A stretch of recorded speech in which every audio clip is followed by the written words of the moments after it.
ব্রহ্মবৈবর্ত পুরাণ ব্রহ্মখণ্ডের ত্রয়োদশ অধ্যায়।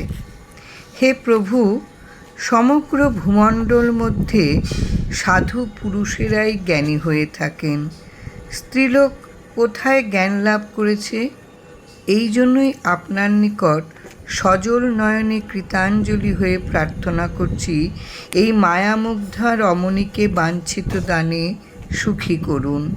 হে দীনবন্ধু, আমি অমরত্ব, ইন্দ্রত্ব বা মোক্ষ পদকেও অভিলাষ করি না। আমার কেবল এই প্রার্থনা যে এই কান্তাভিলাষিনীকে চতুর্বর্গ ফলদাতা কান্তদানে চরিতার্থ করুন।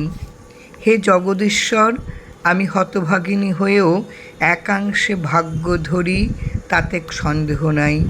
কারণ বলুন তো, জগতে যত কামিনী আছে তার মধ্যে কাকে এমন গুণালঙ্কৃত স্বামী দান করেছেন? বিধাতা আমার স্বামীকে অমরত্ব ব্যতীত সকল গুণে, অলৌকিক সৌন্দর্য ও সকল প্রকার সাধুশীলতা দান করেছেন। আমার সেই স্বামী কি রূপে, কি গুণে, কি বলে, বিক্রমে এবং কি জ্ঞানে, কি শান্তি বা সন্তুষ্টি প্রভৃতি সকল গুণেই তিনি সর্বগুণধাম ভগবান নারায়ণের সমান ছিলেন বললে অত্যুক্তি দোষ হয় না। হে জগদীশ, তার হরির সমান হরিভক্তি এবং সাগর সদৃশ গাম্ভীর্য গুণ ছিল। তিনি সূর্যের তুল্য তেজস্বী এবং চিত্তশুদ্ধতায় ছিলেন বহ্নির অনুরূপ। তিনি ছিলেন চন্দ্রের মতো সুন্দর এবং সৌন্দর্যে কন্দর্পকেও পরাজিত করেছিলেন। তার বুদ্ধি বৃহস্পতির মতো সুতীক্ষ্ণ এবং শুক্রাচার্যের তুল্য কবিত্ব ছিল তার। তিনি সাক্ষাৎ বাগদেবী সরস্বতীর মতো সর্বশাস্ত্রে প্রভূত জ্ঞান বিদ্যা লাভ করেছিলেন। তার প্রতিভা ভৃগুদেবকেও লজ্জা দিত। তার ধন সম্পত্তি ছিল কুবেরের তুল্য। তিনি বদান্যতা গুণে মনুকেও হারিয়ে দিয়েছিলেন।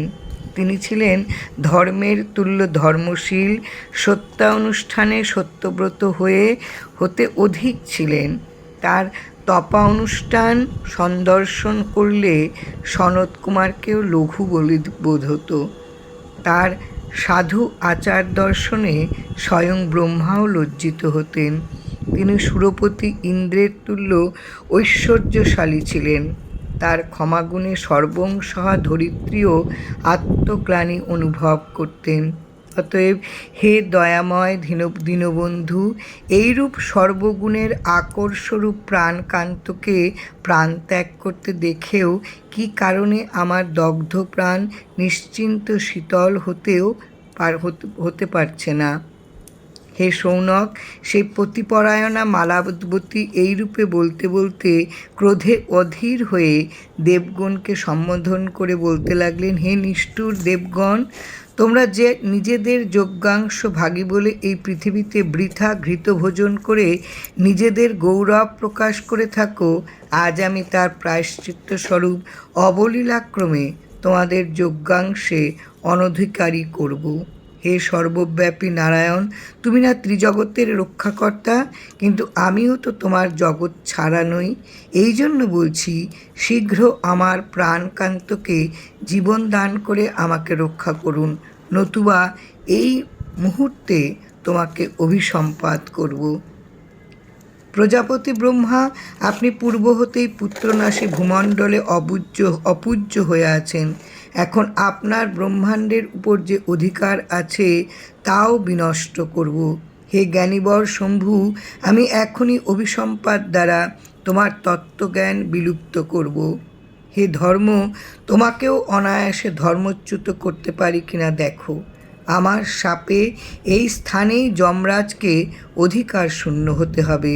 এরপর কালকেও মৃত্যুকন্যাকে অভিশাপ দেব।